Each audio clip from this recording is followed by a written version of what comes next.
Graça e paz, irmãos, tudo bem? Mais um estudo aqui no canal. Falar um pouco hoje sobre Provérbios capítulo 5, sobre aquela mulher adúltera, e também falar um pouco hoje sobre aquela passagem de Números, no capítulo 11, quando o povo rejeita o maná, está enjoado do maná e quer voltar para o Egito com saudade daqueles alimentos de lá. A gente vai intercalar Provérbios capítulo 5 e Números capítulo 11. E vamos entender as consequências da rejeição do maná, quando a pessoa rejeita o maná e quer voltar para o Egito, né? Falar um pouco sobre isso hoje. Eu creio que o estudo está incrível. Vocês puderem ficar até o final para ver todo o estudo, vai ser bacana. Eu também fiquei um pouco do canal sumido, né? Por doenças de família, então ficou um pouco aqui conturbado, mas estamos voltando aí. Lancei um vídeo na sexta-feira, agora estou com esse hoje e vamos dar sequência aí, não parar mais. Vamos começar com Provérbios no capítulo 5 e fazer um paralelo com Números 11, quando o povo lá rejeita o maná. Então vamos para a leitura? Provérbios capítulo 5. É do versículo 1 ao 23, mas eu vou dando umas pausas aqui para explicando certinho, tá? Filho meu, atende a minha sabedoria, a minha inteligência, inclina os seus ouvidos, para que conserves a discrição, os teus lábios guardem o conhecimento. Olha isso. Porque os lábios da mulher adúltera destilam favos de mel, e as suas palavras são mais suaves do que o azeite. Mas o fim dela é amargoso, como absinto, agudo como a espada de dois gumes. Olha o que esse texto aqui, esse versículo 4, faz nos pensar, né? Mas vamos seguindo. Os seus pés descem à morte, os seus passos conduzem-na ao inferno. Ela não pondera a vereda da vida, anda errante nos seus caminhos, e não sabe. Agora, pois, filho, dai-me ouvidos e não te desvie das palavras da minha boca. Afasta o teu caminho da mulher adúltera e não te aproximes da porta da tua casa. Olha isso. Para que não des a ela a tua honra, nem os teus anos a cruéis. Para que dos teus bens não se fartem os estranhos, e o fruto do teu trabalho não entregue em casa alheia, e gemas no fim de tua vida, quando se consumirem a tua carne e o teu corpo. E digas, como aborreci o ensino, e desprezou o meu coração a disciplina, e não escutei a voz dos que me ensinavam, nem a meus mestres inclinei os ouvidos. Versículo 14. Quase me achei em todo o mal que sucedeu no meio da assembleia e da congregação. Até aqui. Vamos tentar entender esses 14 aqui versículos. A gente depois retoma a leitura. Antes de começar a explicar os 14 versículos de Provérbios 5, é o seguinte, a gente tem que entender o seguinte, né? A partir do princípio de que Deus, na sua escritura, na sua palavra, né? Ele deixa comparações. E uma dessas comparações, a mulher, né? A figura da mulher na Bíblia, na escritura, ela representa uma prostituta ou a igreja, né? Ou é virgem prudente ou é nécia. Ou é meretriz ou mulher virtuosa. Então nessa passagem de Provérbios 5, nós estamos tratando aqui de uma mulher prostituta, né? Então assim, trazendo para uma forma espiritual, a gente entendendo literal, o que é uma mulher prostituta? É uma mulher que vende o corpo, é uma mulher que seduz os homens, né, os seus clientes, é uma mulher de vida fácil, é uma mulher que está sempre fazendo coisas erradas, né?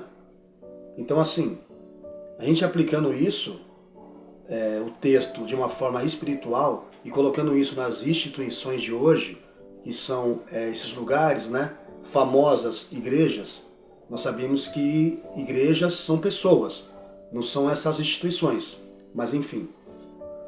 Então vamos seguir aqui o entendimento do texto para ir explicando sobre esse assunto.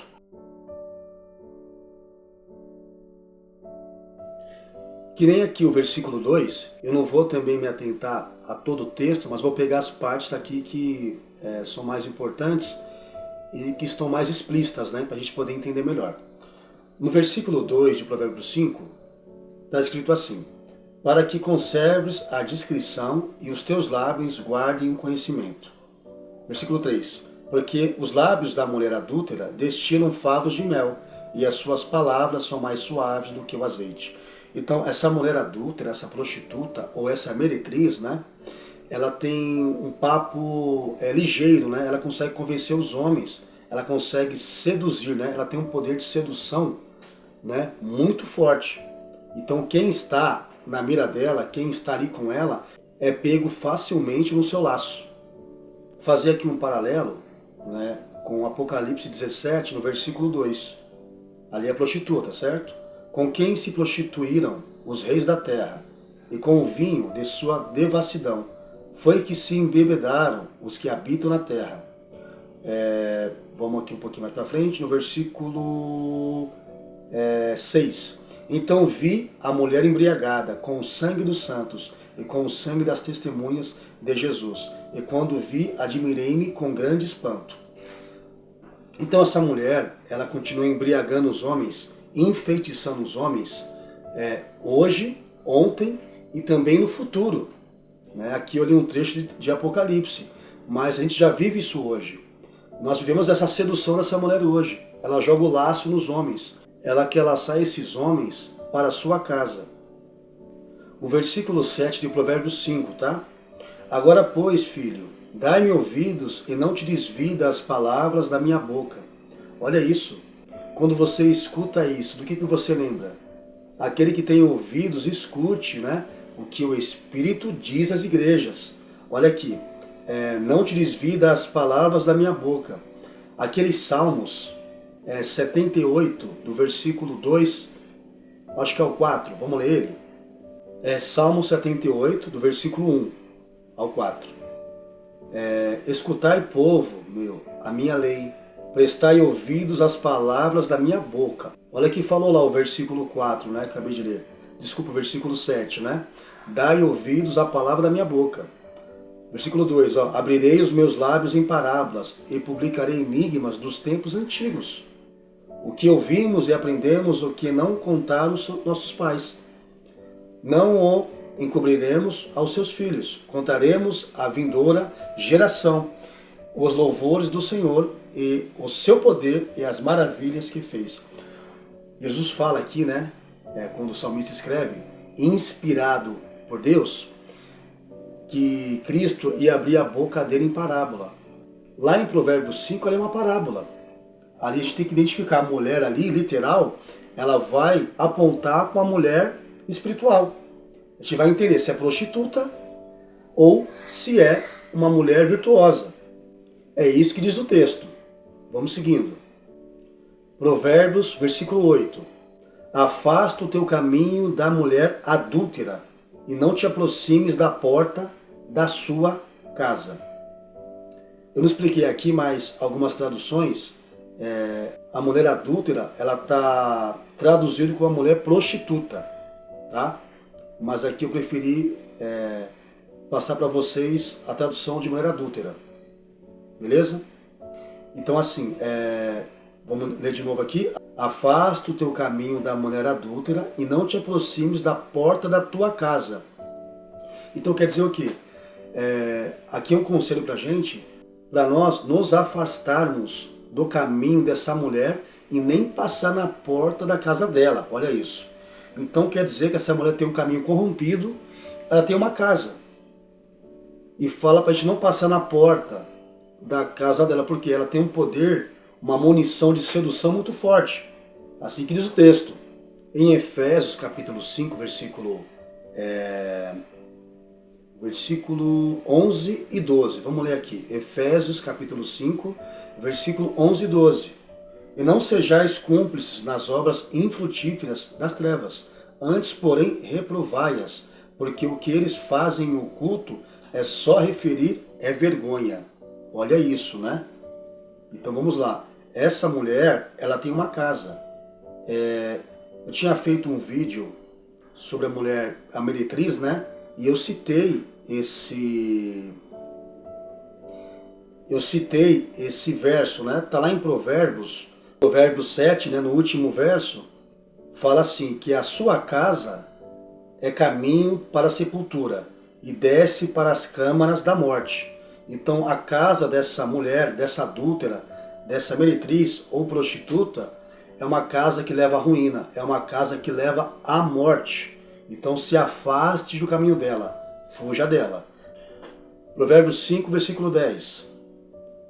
Para que dos bens não se fartem os estranhos, e o fruto do teu trabalho não entre em casa alheia. 11. E gemas no fim de tua vida, quando se consumirem a tua carne e teu corpo. No mesmo livro de Provérbios, Provérbios 31, versículo 3. Não des às mulheres a tua força, nem os teus caminhos às que destroem os reis. Olha isso. Mais o conselho aqui, né? Para nós não ficarmos ali dando o nosso máximo naquele lugar ou para aquela mulher, porque ela rouba nossas forças, rouba o nosso tempo, rouba a nossa energia, os nossos bens, que estão ali em Provérbios capítulo 5. Provérbios 5, versículo 13 e 14. E não escutei a voz dos que me ensinavam, nem a meus mestres inclinei os ouvidos. Olha o verso 14, ó. Escuta com atenção.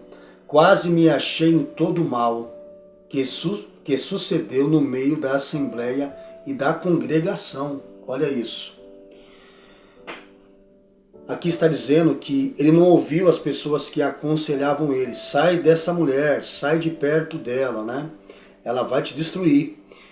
E essa mulher, ela estava no meio ali da congregação. Quando você lê o texto isso, você entende. Num ajuntamento de pessoas. Ali onde é a casa desta mulher, tem um ajuntamento de pessoas, tem uma congregação ali, e aqui no texto está dizendo que ele se achou em todo o mal ali no meio da congregação. Ele quase foi à ruína. Ele se contaminou com tudo ali. Eu vou pegar uma outra tradução para ficar bem mais claro o texto aqui.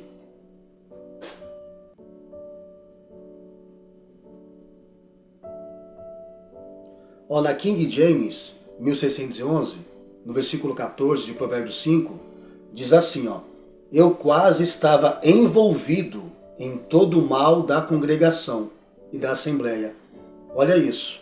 Então ali dentro da congregação, dentro daquele lugar, tinha um mal ali que esse homem estava se envolvendo. E ele conseguiu enxergar. Ele estava em ruínas. E no versículo 8, olha que engraçado, esta mulher tem uma casa. Me parece que essa reunião, né, acontecia ali dentro. O ajuntamento de pessoas, mas ali havia um mal ali dentro. Uma prostituição, um pão imundo, né, assim como diz as escrituras, um vinho que embriaga os homens. Né? Olha que engraçado, né, uma sedução ali. E aqui está escrito que eu estava quase envolvido em todo o mal da congregação e da assembleia. Olha que revelação isso aqui, não é? O versículo 15 de Provérbios 5 diz assim: bebe as águas da tua própria cisterna e as águas correntes do teu próprio poço, o manancial, não é? Que as tuas fontes se dispersem para fora e os rios de águas nas ruas sejam só para ti e não para os estranhos que estão contigo. Que a tua fonte seja abençoada e regozija-te com a sua esposa da tua juventude. Tem um texto lá da mulher samaritana, então é João 4, versículo 10, quando Jesus encontra aquela mulher samaritana ali no poço, né? Vamos ler aqui, do versículo 10 ao 14, rapidinho. Jesus respondeu e disse-lhe: se tu conheceras o dom de Deus, quem é o que te diz: dá-me de beber. Tu lhe pedirás e ele te daria água viva. Disse-lhe a mulher: Senhor, tu não tens com que atirar, e o poço é fundo. Onde, pois, tem água viva? És tu maior do que Jacó, o nosso pai, que nos deu o poço, do qual ele mesmo bebeu, e os seus filhos e o seu gado? Jesus respondeu e disse-lhe: qualquer que beber desta água terá sede novamente, mas aquele que beber da água que eu lhe der nunca terá sede, mas a água que eu lhe der se fará nele uma fonte de água a jorrar para a vida eterna. Aí aqui o versículo 15, disse a mulher: Senhor, dai-me dessa água, para que eu não tenha sede e não venha aqui tirá-la. Então aqui até o versículo 15 nós vemos que a mulher, ela vê Jesus e Jesus pede água para ela e ela pega água para Jesus.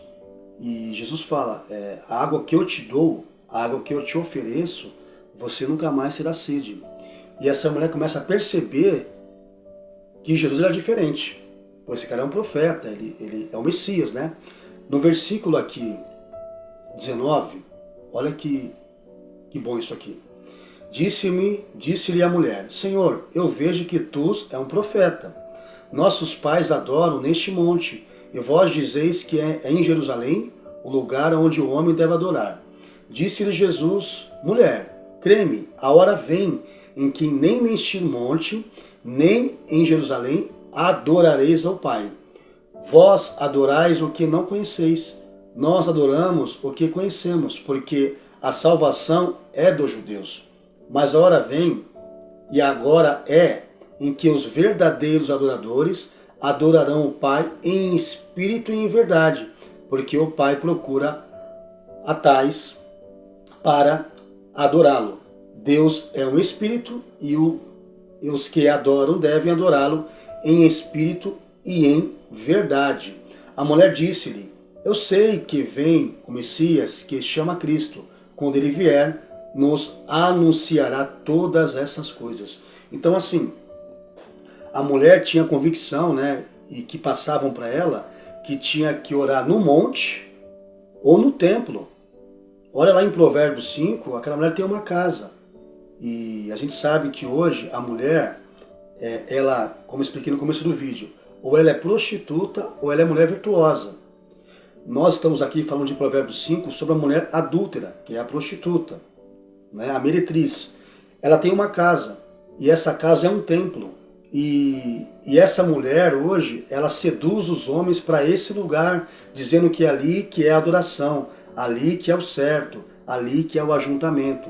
Não que seja errado você adorar num lugar, né, com mais espaço. O ruim é o que acontece lá dentro. O ruim é o que lá dentro é falado, que só ali que Deus está. É só ali que Deus repousa. É só ali que Deus faz as coisas. Isso que é o errado. Vamos seguindo aqui. João capítulo 7, versículo 37 e 38. No último dia, o grande dia da festa, levantou-se Jesus e exclamou: Se alguém tem sede, venha a mim e beba. Versículo 38. Quem crer em mim, como diz a Escritura, do seu interior fluirão rios de água viva. O mesmo texto ali de João 4, ali com a mulher samaritana. Né? Uma ligação paralela. Então nós lemos aqui Provérbios do capítulo 5 até o 18. Vamos agora para Números, no capítulo 11, a gente poder fazer essa ligação e entender melhor sobre esse assunto. Então, Números capítulo 11, eu só vou atentar nesses dois versos aqui, do versículo 4 ao 5. Mas vamos aqui recapitular um pouco a história. Então, o povo hebreu estava escravo no Egito, né, por 400 anos lá, por Faraó. E Deus, ele ouve o clamor do seu povo. Então ele envia Moisés e Arão para libertar o povo. Lá tem aquelas pragas, os sinais e prodígios que Deus faz no Egito. E o povo sai da Páscoa, né? Sai na Páscoa do Egito. O mar vermelho se abre, a travessia do mar, né? Eles vêm para o deserto. E lá no deserto, Deus sustenta esse povo com o maná que cai do céu. Fora a rocha que rola no deserto, sai água da rocha, né? E Deus sempre cuidando do seu povo. E o povo começa a reclamar, dizendo que aquele maná já estava enjoando eles, que só comia maná, só maná. Vamos ler aqui, Números capítulo 11, o 4 e o 5. E no meio deles havia alguns que sentiram um anseio, e os filhos de Israel também choraram outra vez, e perguntaram: que nos dará carne para comer? Nós nos lembramos dos peixes que comíamos livremente no Egito, e os pepinos e os melões, e os alhos porós, e as cebolas e os alhos. Mas agora, versículo 6, mas agora nossa alma está seca, não há nada além de maná, deste maná, diante dos nossos olhos. Aí vamos só estender um pouquinho mais aqui, versículo 7. E o maná era somente de coentro e a sua cor como a cor do bedélio. 8. O povo ia e colhia, e o moía em moinhos ou esmagava em pilões, e o cozinhava em panelas e fazia bolos deles, o seu sabor era como do azeite e fresco. Então aqui o pessoal começou a se enjoar do maná, começou meio que ter nojo do maná, né? Não queria mais aquele alimento. E era um alimento especial que Deus mandava para poder sustentar o seu povo, porque aquele alimento apontava para alguém, apontava para o nosso Salvador. Jesus fala que Ele é o pão vivo que desceu do céu. Ele é o nosso maná, Ele é o nosso alimento. O que eu quero dizer para você com isso? Aquela mulher de Provérbios 5, ela é uma referência, ela é uma representação, ela é uma analogia às instituições de hoje. Nós estávamos, a pessoa que está dormindo, ela acorda para Cristo, quando Cristo fala com ela e tira ela daquele Egito, tira ela daquela Babilônia e leva para o deserto, porque a palavra deserto, ela quer dizer lugar de encontro com Deus. É lugar onde Deus vai te sustentar. É lugar onde Deus vai te dar o maná. O maná é Cristo, é a palavra de Deus limpinha. E você começa a se alimentar daquele maná, né, que Deus dá para você no deserto. Porque o deserto é o lugar de você estar sozinho. Aquelas pessoas que faziam parte da sua vida, nesses lugares já não estão mais. São pessoas, infelizmente, né, não todas, mas a maioria vai atrapalhar. É o lugar que você atravessa sozinho e Deus vai te guiando. Deus vai te enviando maná. Só que o ser humano é um problema, né? Ele oscila muito. Então nós, por muitas das vezes, queremos voltar para o Egito, para aqueles cultos que nós fazíamos antes. No caso aqui, né? No caso aqui do texto, que eles queriam a cebola. A cebola, quando você corta ela, não faz você chorar, não cai lágrimas dos seus olhos. Então assim, tem pessoas que têm saudade de voltar para o Egito lá, voltar para esses templos, para aquela mulher prostituta, porque ali onde ela chorava, se derramava, ali na presença de Deus, entre aspas, naqueles louvores ali que tocavam, que ela chorava, que ela fazia, entre aspas, a obra naquele engano, ela quer voltar com saudade de lá.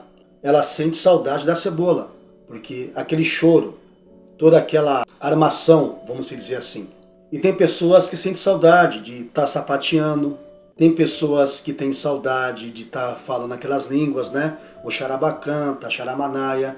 Tem pessoas que têm saudade de correr na igreja. Tem pessoas que têm saudade, vamos falar aqui o português claro, saudade de ser enganado. E volta lá para o Egito de novo. E Deus está aqui enviando maná, enviando palavra pura do céu. Mas parece que a verdade não tem graça. Parece que a mentira é melhor, é mais encorpada, tem mais emoção. E as pessoas querem voltar para lá, de novo, para o Egito. E rejeitam o maná. Rejeitam o maná que Deus envia do céu, palavra pura. É como eu falei, tem as oscilações. Eu também tive essas oscilações. Eu voltei para lá algumas vezes. Mas hoje eu sou convicto que Deus fala comigo e é desse maná que vem do céu que eu tenho que depender. É lógico que o maná não é só também a palavra, é tudo que Deus manda. A sua vida, né, financeira, Deus está te sustentando, é tudo isso.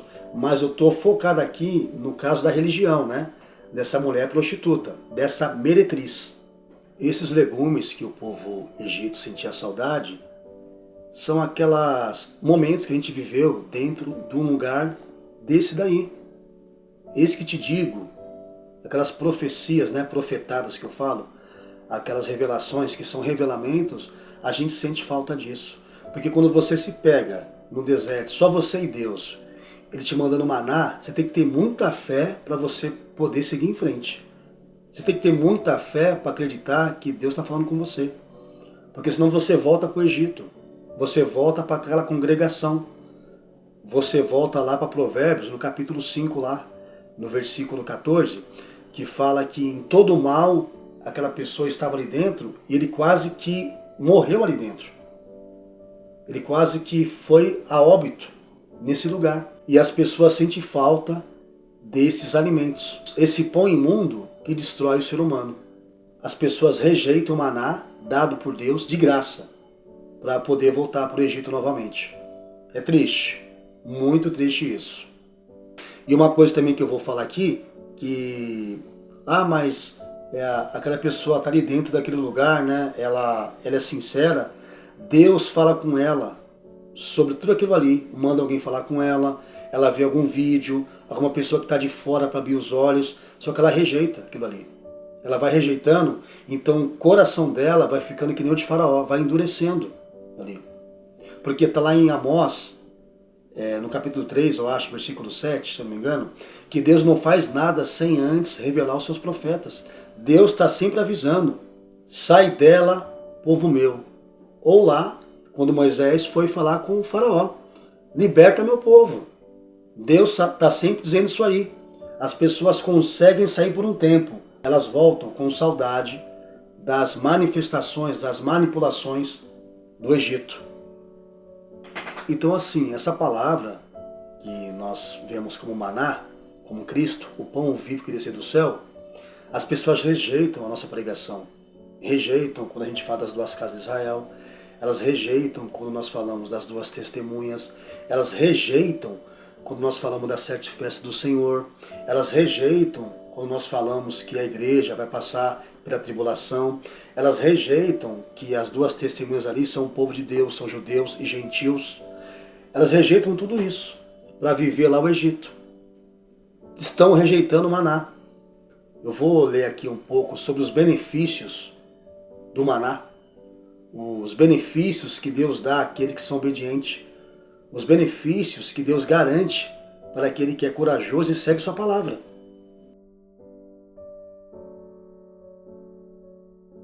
Apocalipse 2, no versículo 17, diz assim: quem tem ouvidos, ouça o que o Espírito diz às igrejas.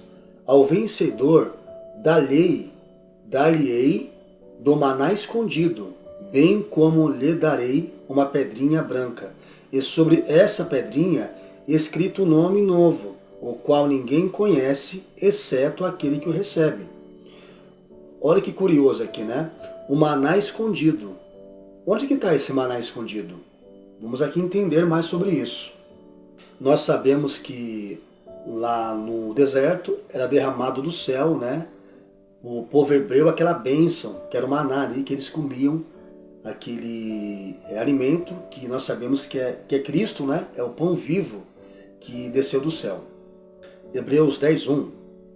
Olha esse texto aqui, que bacana. Ora, visto que a lei tem sombra dos bens vindouros, não imagem real das coisas, nunca jamais podem tornar perfeitos os ofertantes, com os mesmos sacrifícios que ano após ano, perpetuamente eles oferecem. Quer dizer que na lei do Senhor, todas aquelas práticas ou também aqueles utensílios, eles apontam para algo vindouro, para algo real. Hebreus, no capítulo 9, do versículo 1 ao 4. Ora, a primeira aliança também tinha preceitos de serviços sagrados e o seu santuário terrestre. Como efeito, foi preparado o tabernáculo, cuja parte anterior, onde estavam o candeeiro e a mesa e a exposição dos pães, se chama o lugar santo. Por trás do segundo véu, se encontrava o tabernáculo, que se chama o Santo dos Santos, versículo 4, o qual pertencia a um altar de ouro para incenso e a arca da aliança totalmente coberta de ouro, no qual estava uma urna de ouro contendo o maná, o bordão de Arão que floresceu e as tábuas da aliança. Olha onde era guardado o maná, dentro da Arca da Aliança de ouro, no lugar do Santo dos Santos. Olha como é que é precioso o maná. Olha como é preciosíssimo. Aqui em João, no capítulo 6, no versículo 51, Jesus diz assim: Eu sou o pão vivo que desceu do céu. Se alguém dele comer, viverá eternamente.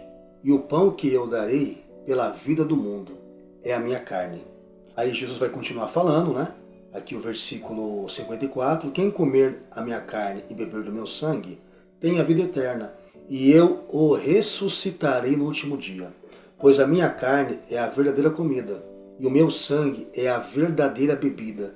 Quem comer a minha carne e beber o meu sangue, permanece em mim, e eu nele. Assim como o Pai que vive me enviou, igualmente eu vivo pelo Pai. Também quem de mim se alimenta, por mim viverá. Versículo 58. Este é o pão que desceu do céu. Quer dizer, ele mesmo, eu sou o pão. Em nada semelhante àquele que os vossos pais comeram e, contudo, morreram. Quem comer este pão viverá eternamente. Estas coisas disse Jesus quando ensinava na sinagoga de Cafarnaum. Você viu que aquele maná no deserto representava Jesus no futuro. Que eu acabei de ler que Hebreus, no capítulo 10, versículo 1, ele fala que são sombras. Então o maná é uma sombra ali de Jesus, que ele viria como o pão da vida. E quem dele se alimentar ia viver eternamente. Vamos lá. Aqui em Colossenses, no capítulo 3, do versículo 1 ao 4, diz assim: Portanto, se fostes ressuscitados juntamente com Cristo, buscai as coisas lá do alto, onde Cristo vive, assentado à direita de Deus. Pensai nas coisas lá do alto, não nas coisas que são aqui da terra, daqui de baixo, porque morrestes e a vossa vida está oculta juntamente com Cristo, em Deus. Quando Cristo, que é a nossa vida, se manifestar, então vós também sereis manifestados com Ele em glória. Olha aqui, né? Porque morrestes e a vossa vida está escondida com Cristo. Olha que interessante isso, né? Aqui sobre o maná do céu que está escondido, até que Cristo venha e se revele para nós. 1 Coríntios, capítulo 15, 50 ao 54. Estou dizendo aqui sobre os benefícios do maná, de você ter uma vida reta com Deus, de você comer desse maná, que é Cristo. Não dessas instituições, não dessa mulher prostituta, que é um pão imundo e é um vinho que embriaga os homens. Paulo vai dizer para nós se embriagarmos do Espírito Santo de Deus, não dessa mulher, não desse pão imundo, não desse vinho que embriaga os homens. 1 Coríntios 15, versículo 50 ao 54. Isto afirma, irmãos, que a carne e o sangue não podem herdar o reino de Deus, nem a corrupção herdar a incorrupção. Eis que vos digo o mistério, nem todos dormiremos, mas transformados seremos todos, no momento, no abrir e fechar de olhos, ao ressoar da última trombeta. A trombeta soará, os mortos ressuscitarão incorruptíveis e nós seremos transformados, porque é necessário que este homem corruptível se revista da incorruptibilidade e de que o corpo mortal se revista da imortalidade. E quando este corpo corruptível se revestir da incorruptibilidade, o que é mortal se revestir da imortalidade, então se cumprirá a palavra que está escrita: tragada foi a morte pela vitória. Então, assim, aquele que come do maná, aquele que vive o maná, aquele que prega o maná de Jesus Cristo, esse tem uma recompensa. Naquele grande dia, se estiver vivo ou estiver morto, ele vai ter o corpo transformado, ele vai reinar com Cristo, vai viver com Cristo eternamente. O maná, ele era guardado dentro da Arca da Aliança, ali com as 2 tábuas da lei, a vara de Arão, né, brotada, e o maná dentro de um pote de ouro. E o maná dentro desse pote de ouro, dentro da Arca da Aliança, ele não estragava. Olha que interessante isso, né? E aquele maná lá do deserto, as pessoas tinham que colher esse maná naquele dia e não podia guardar ele, porque ele estragava. Olha que interessante, lá em Provérbios, quando eu falo daquela mulher adúltera, no versículo, deixa eu pôr aqui, ó, é Provérbios capítulo 5, versículo 2. Vamos pôr o 1 e o 2, vai. Meu filho, atenta para a minha sabedoria, inclina o teu ouvido ao meu entendimento, para que possas considerar a discrição e para os teus lábios possam guardar o conhecimento. Olha isso. Então o maná de Deus você tem que guardar também. Você não pode deixar ninguém estragar aquilo que Deus colocou no seu coração, aquilo que Deus está te revelando. É que nem Paulo fala para Timóteo, né? Para guardar aquilo que Deus tem dado para ele, num bom depósito, o maná que vem do céu. Guarda o maná, guarda bem guardado e vive o maná, porque naquele dia Deus tem uma recompensa para aqueles que guardam isso. Deus tem uma recompensa em Apocalipse que ele vai dar do maná escondido, que está com Cristo lá em cima, que eu li lá em Colossenses. A nossa vida está escondida com Cristo. Cristo é o pão vivo que desceu do céu. E ele promete, naquele dia, dar recompensa aos seus filhos, aqueles que viveram o verdadeiro maná, aqueles que viveram sem ter medo e com fé e propósito, naquele que Deus pediu para fazer conforme a sua palavra. Então é isso. Hoje você escolhe. Ou você come o maná de Deus puro, ou você come o maná, o pão imundo, né? O maná, assim dizendo, da mulher prostituta. Porque tem o pão imundo hoje, e a bebida que embriaga dessa mulher, e tem a bebida de Deus, e tem o maná de Deus, que é o Cordeiro de Deus, que tira o pecado do mundo. Então, hoje você escolhe, você come o maná que vem das alturas, e passa pelo deserto, ou você volta para o Egito, e vai lá comer de novo o pão imundo, novamente. Então é isso, meus irmãos, que eu queria passar para vocês hoje, esse estudo. Eu espero que vocês tenham gostado e até o próximo vídeo. Fiquem com Deus.